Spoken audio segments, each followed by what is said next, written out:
Yes. Yay! Hi, everybody. Welcome to episode 16, I think. Welcome. Or it could be 15 of...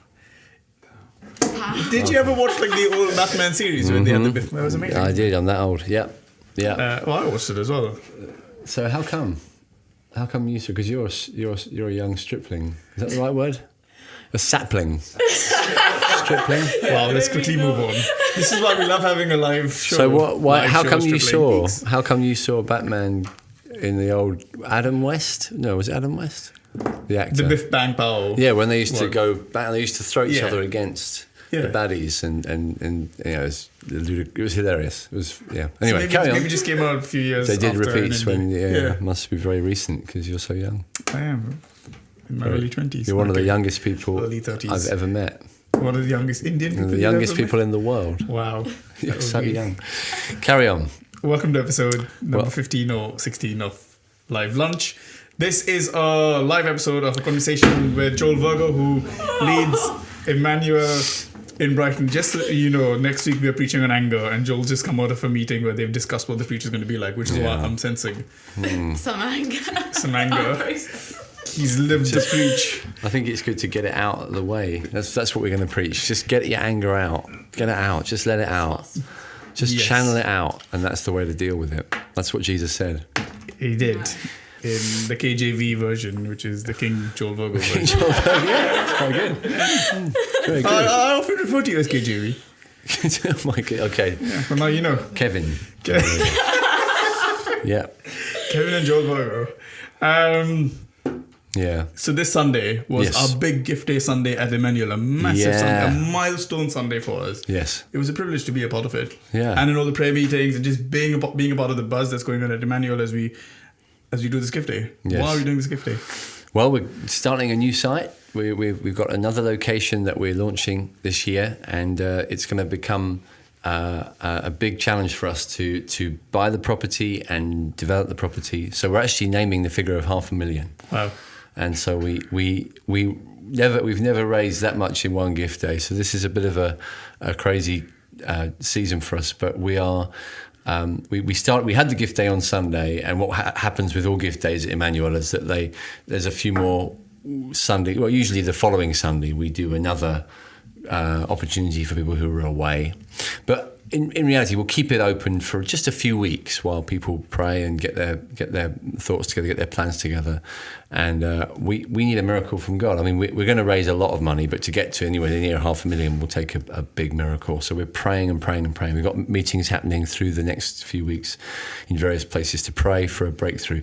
But the reality is our story. I mean, I talked about this on Sunday. It wasn't a normal sermon. It was a bit more kind of story of Emmanuel Church from the point of view of our buildings and our money that we've raised, and it was really it was a good example, or the season we're in now is a good example of the same thing happening, where we've had many milestones over the years. We've got a few chapters in our story that speak of God's powerful faithfulness, God just showing up in provision, helping us, meeting our needs, so that we've been able to, when we hit a problem where we haven't got the space, we haven't got the place we need to be, we can't do something, we can't do that because we haven't got the money, and we've come to God and said, God help us, God break in, and He's done it time and time again. So that's what we're doing at the moment, and it's exciting. Yeah. Amazing. I was in the part of the church when we bought the Clarendon Centre, the Comet Warehouse at the time. But you always hear back to those stories of when we did it. Yeah, and yeah. kind of feel like a tinge of disappointment. I wish I was there for that. But Yeah. now here we are. We get to be part of. Absolutely. We're at this part of the journey where Yeah, the journey who knows, goes in a few further. more decades they'll be talking about. Do you remember the time we bought that property in North Hove where we went from zero to $500,000 Yeah, come on. in a few weeks? So that's what we need to be praying for God Yeah. to just do a big breakthrough. So Yeah. it's exciting. Please pray with us. Yeah. I was reading the news the other day on the BBC website that the church in Ipswich is buying a cinema. Yeah. That's cool. It's amazing. We have something telling up right now. Whoa. This is good. Very Hello, amazing. Dan. Oh, wow, coffee. It's 2 cups again. So it's for me and Susie. Yes, we do. It's Thank okay. you. Or is it for Johan and Susie? Is there any lunch I coming? just had a coffee. I have just the had lunch. coffee. I'll bring up food. Oh, great. Okay. Thanks, mate. Susie just had a coffee, everybody, just so you know. It's It all right. feels Dan made it me a feels coffee. slightly wrong that, we've... Anyway. Coffee. The Villas Cafe. Steve Boone asked me to shout out to the cafe, Archer's Cafe, since they mentioned them. But Yes, Yay, the Village hello. Cafe. It Oh did my. arrive. Oh Thank my you. Word. Taco Bell again. This is Taco quite Bell. exciting. Thank you. Good man, Dan. Thank you very much. Oh my word. Boxes for everybody. Whilst we get the food boxes, do you want to do... Here you go, Susie. That's yours. Thanks. Do you want to do... Oh, Megan isn't here with us today because she was out gigging in Bristol last night. Wow. Megan, our global superstar, Yeah. going all the way to Bristol. Yeah. Check out Megan Laura May. Yeah. We are big fans of her. We miss her, but we are so glad that she is thriving. How did she get on in Bristol? Anybody know? I'm sure she did well. Instagram stories said it was a well-attended gig. Good. Was with her husband this morning, and Yeah, yeah, he seemed well the other Joel. in spite of being single for a day. He ran to the prayer meeting this morning. I It's drove funny, past somebody running. I was like, that- looks that- like now Joel. that connects Turned Yeah. up in his running shorts and his... Good for him. I like that. I wouldn't have put Joel on Charge, it as, run as, to the prayer uh, meeting. Don't just go, run. Excellent. Run Excellent. to the streets of England. The I like it. people running to that building. Amazing. Now, Susie, I want you to eat because I've got actually a friend that I'm meeting with a bit later. Yeah. So much as I actually want, There you to go, eat Susie. I got you a stuff, drink. I'm gonna not have much of it. So Are you Okay. actually? What are you eating with your friend? what am I eating with him? Yeah. I don't know. I'll have to ask him what he wants. Are you taking him out? hosting it. Yeah. We'll just. I need to catch up with him and talk about stuff. So we're going to eat. Cool. But yeah, there you go. So Cool. you are just going to sit and talk while you. Yeah, you sit and do it talk that way around. Oh wow, there's I might food obviously and steal food. stuff from Yeah, you. I might. sure. Yeah. One of them is called be warned. the volcano. So Yeah. you are warned. Excellent. Thanks. Excellent. So yeah, it's been a good season. Getting ready to push forward with this new location, and it's very exciting. And I'm just trusting that the prayers that we've been praying for a while, actually for a long time since this kind of came on the radar for us, are going to be answered in wonderful ways in the coming season. So it's cool. So what did you speak on last Sunday? Do you want to do a quick recap? Yeah, I'm not going to eat that. We are going through the Sermon on the Mount still. So I basically drew out a couple of the passages about giving that are in that, or at least about how we should see treasure that are in the book in the Sermon on the Mount in Matthew chapter 6, particularly, and Jesus talks about treasure. He talks about reward, and I suppose he particularly warns us against two false kinds of reward. The obvious one being the kind of the treasures of this passing age, the things that he said, don't store up for yourself treasures in this world where moth destroys and rust corrupts. But lay up treasure in heaven where moth and rust can't destroy, where thieves can't break in. And he's kind of juxtaposing the real riches of heaven, the real heavenly riches that he's called us to enjoy, over against the passing riches that are not necessarily wrong in themselves. They're good things. It's not that we should despise the stuff that money can buy, like Mexican food, for example. We shouldn't despise it. These are gifts from God. But they're not our treasure. They're not the things where our heart should be. They're not our master. He says you can only have one master. You try and make money and God your master, you'll end up, it will not work. You can only have one master.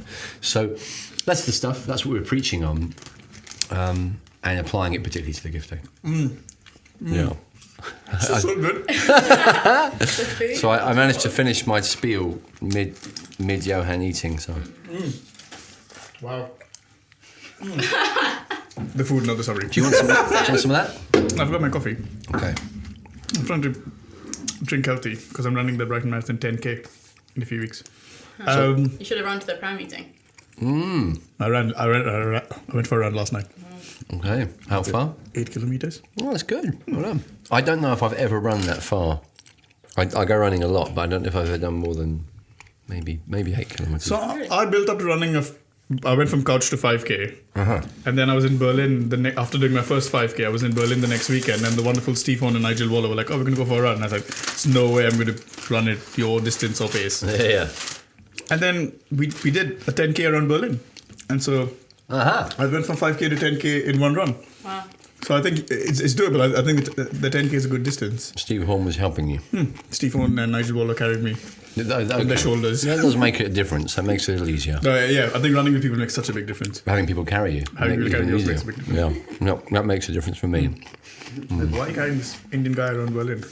Cool. He wants to complete a 10K. I'm going to do it.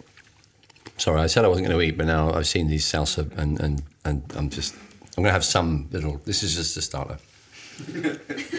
So I think I have a few questions about the whole rewards and gift. But I think before we talk about rewards, when you look at you spoke about investing, and I know in one of the previous episodes we have talked about giving.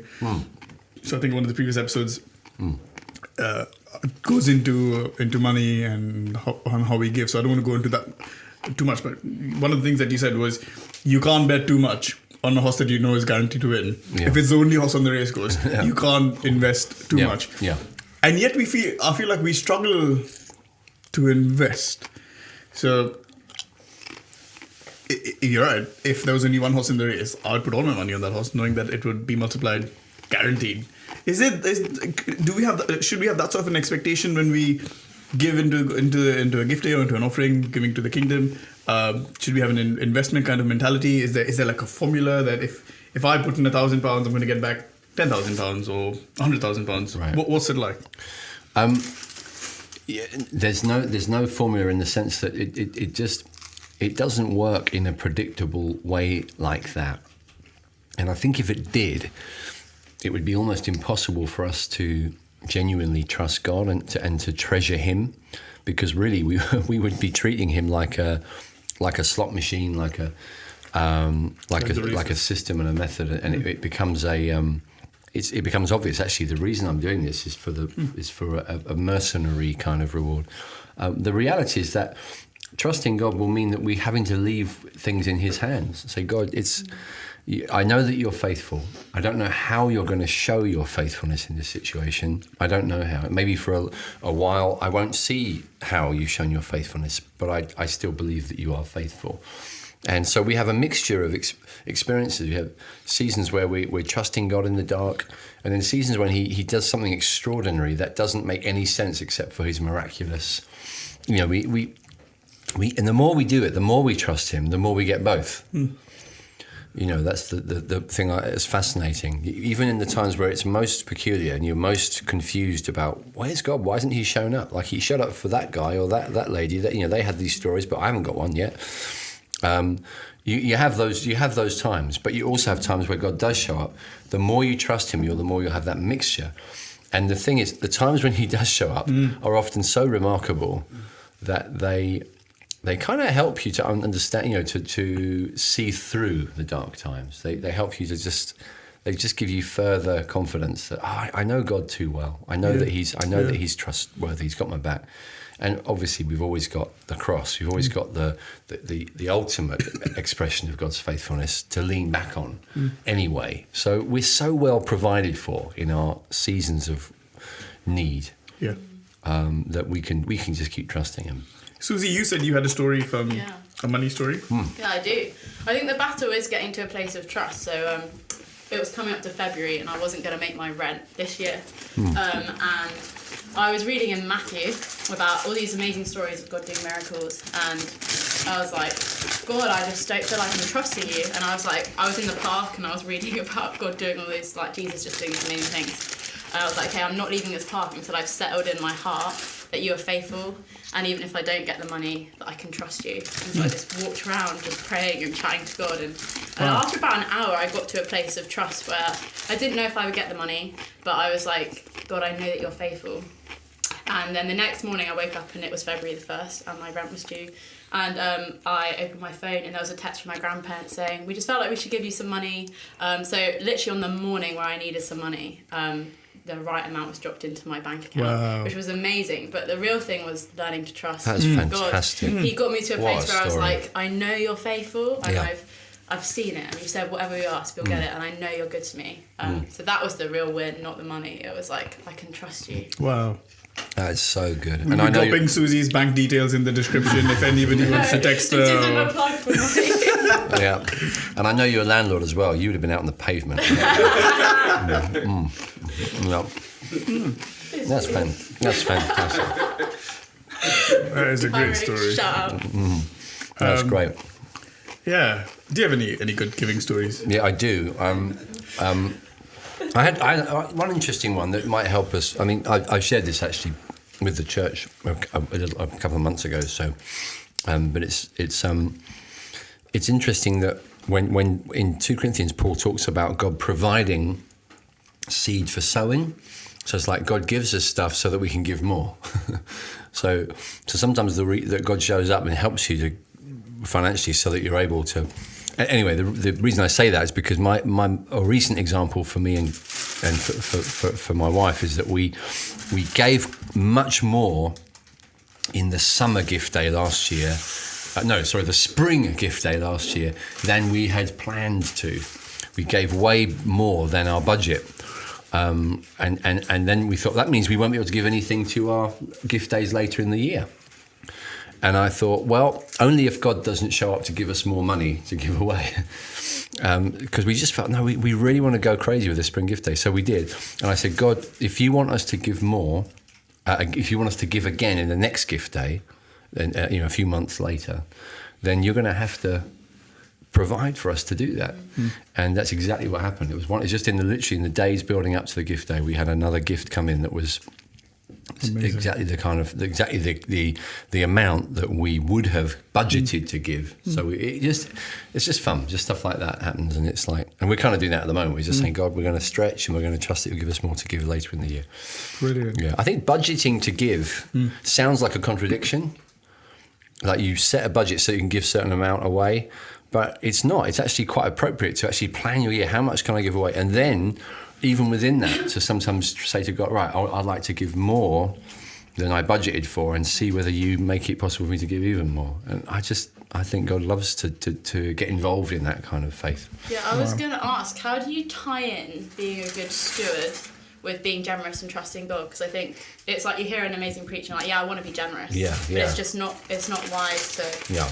I don't know. No, that's really good. I think probably the generation that is emerging now as well, sort of, I think millennials millennial Christians, people who are just following Jesus in their 20s and younger, are the people that are challenged, especially with this, because we teach about generosity, but they're often people with comparatively less expendable income overall, sadly, because the reality of housing prices, some of the challenges that we'll be facing, indebted graduates and students who are just kind of burdened with financial pressure that's kind of new, a lot of it.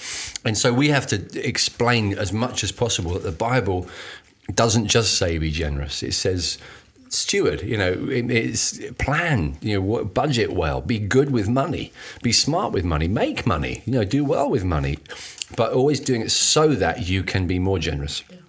And I think as long as that those things actually work really well together, they're not at odds with each other. So the person that says, actually, I'm really going to make as much money as I possibly can, is not necessarily doing it for a bad reason. They might be doing it for a wonderful reason. And the person that says, I'm going to give all of my money away, might actually, at that point in their life, they might need to just also think, I need to also learn some principles of how in 10 years' time, I'd like to give 10 times more money away.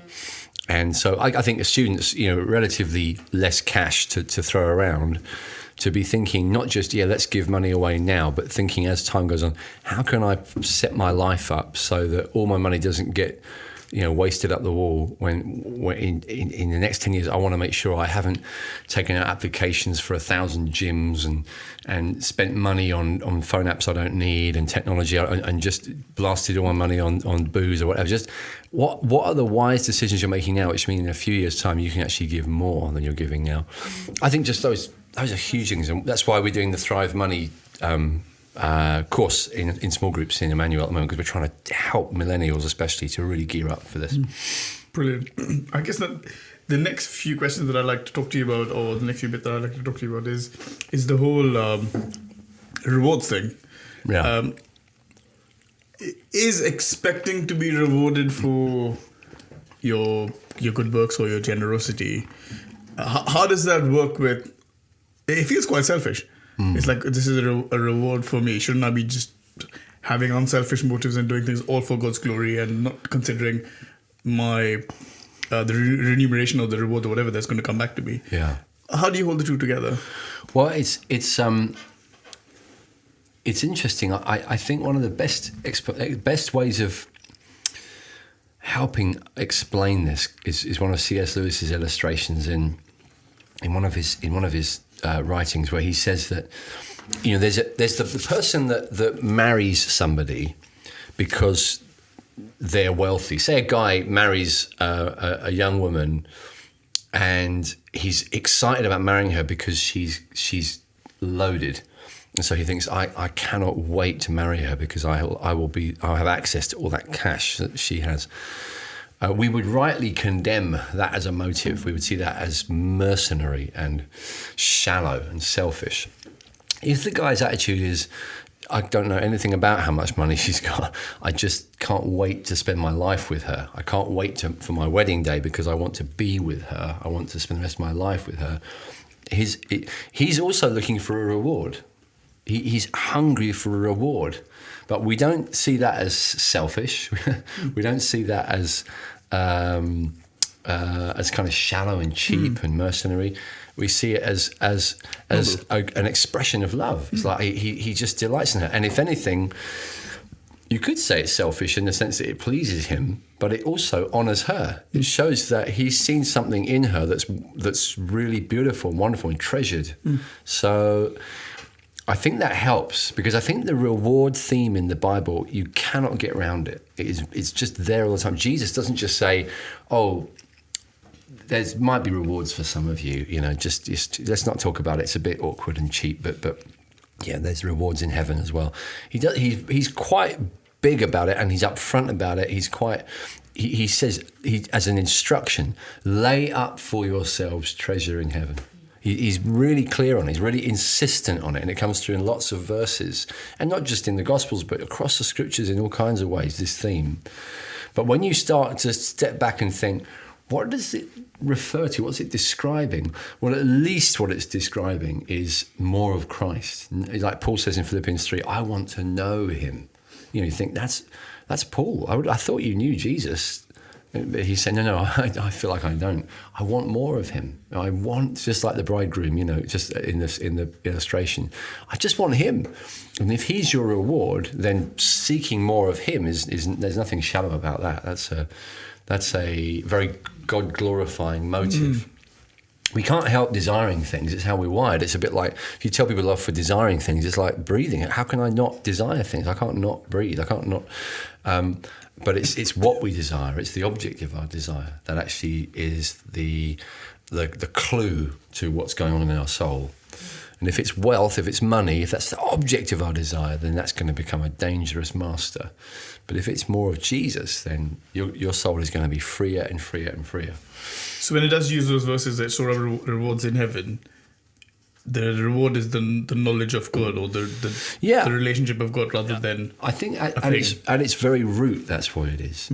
I don't think it's easy for us to know the layers within that, the texture of that, except that the Bible does talk about things like serving him on on a greater level, if you like. Like some of the rewards that the Bible hints at are, you will oversee cities, you will sit on my throne with me, you will do. And so it's like, yeah, I think there are features of reward that might sound quite practical. It might, it maybe in eternity there's ruling over things for him. Wow, what a privilege! But that's kind of secondary at the same, because it's really ultimately about knowing him and enjoying him. And if I get to do more for him, that's a kind of a way for knowing more of him, having more of him in my life. So yeah, that's the key thing. There's a verse in Matthew where Jesus, I think it's in Matthew. It's always dangerous when you say a book of the Bible on live show, because somebody will be like, no, it's not. No. Don't know your Bible. What is this book of Matthew? There's no such thing. ESV. Where he says, those of you who give up your homes and your fields and your brother and your mother and your father and your sister will receive rewards not just in the life to come, but in this life as well. Yeah. So again, that's really good. Is it in Matthew? Yeah. Yeah, it's in Matthew. The knowledge of knowing that I was correct is like just reward. Yes, right. Wow. You've received it in full. I have. No. So what do you think that it does seem to imply that you would be rewarded in this lifetime? I think the idea perhaps is the thing that we need to maybe pull back from a bit. When Jesus talks about laying up treasures in heaven, the word heaven in our automatic association is where people go when they die, and that's that. Let's step back, because that's not in that specific case. When Jesus talks about that, he doesn't necessarily use the word heaven. We do, but he has a lot to say about where you go when you die. But he's not using the word heaven there necessarily in that way. It's like Paul says in Colossians: set your minds on heaven, not things of this world, but where Christ is in heaven. So it's more about, where is your treasure now? If your treasure now is in heaven, what it means is my treasure is Christ. My treasure is having him anointed. Now, the fact is that lasts forever. So it's related to where I go when I die, but I can be living in the good of it now. I can be enjoying the blessings and the rewards of faithfulness, even in this life. Heaven doesn't mean I have to wait forever. Actually, more and more, as I follow Jesus, I can start to enjoy some of the features of the age to come. Brilliant. That's really helpful. Do you have any resources you want to recommend as we come to an end? Well, one of the books that has had massive influence and impact all over the world when it comes to this whole issue of money and rewards and what we do with our money, and it's called Money, Possessions and Eternity. Randy Alcorn's book. Yeah. So Money, Possessions and Eternity, we'll put it on the show notes. Yeah. By Randy Alcorn. Get hold of that book if you can. If it's out of print, it should be in print still. It'd be a crime if it isn't, because it's an absolute classic. It's an amazing book. And I remember a friend of ours used to say, before you buy that book and read it, spend all your money now. If you have any money, spend it now, because after you've read that book, you won't. You'll never. So if you have any money to spend it now, and then read that book, and then you're. So it's obviously a joke, but it's an amazingly powerful book, brilliantly explained, well written, very biblical, powerful book. Thanks so much for your time this afternoon. Bless you. Thanks for joining us for your lunch break. And if you're watching the show later on, thank you for joining us then as well. Cheers, guys. Have a great rest of your day. See you soon.